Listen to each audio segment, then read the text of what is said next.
the did the White House cover this up? Did the media cover this up? Like, what, just sort of in retrospect, and you weren't in the White House in those later moments, but how do you read this? I mean, something I feel I have complicated feelings about, but I'm curious what you think. I mean, I obviously do too. I think cover up is such a loaded phrase. But I also, to your point, I left in May of 2022, just for the facts here. And I have seen Biden once since then, when I took my daughter to the holiday party this last December after he had lost. And so I hadn't seen him in person during that period of time.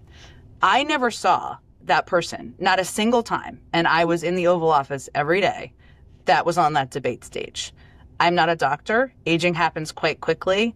Were things that people saw during that period of time that were similar to that or would have been in a category of that? I don't know, possibly, right? And all these books are going to tell us. But let's sort of take it in two pieces. First, like your old colleagues, like, I mean, and you talk to these folks, I talk to these folks. Like, do you think that were they actively covering it up? Were they sort of in denial, or was that just a bad debate? Like, what is your read on that?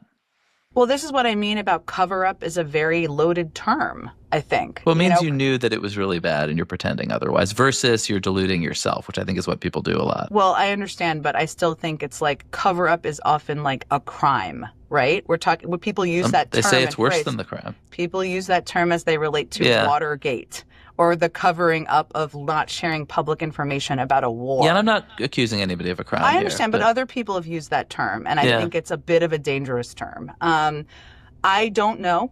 I have not talked to them, any of the people in these books, about this particular question.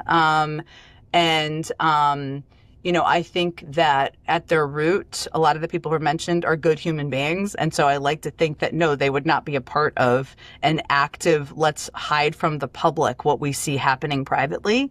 And I don't know the facts of what was happening privately.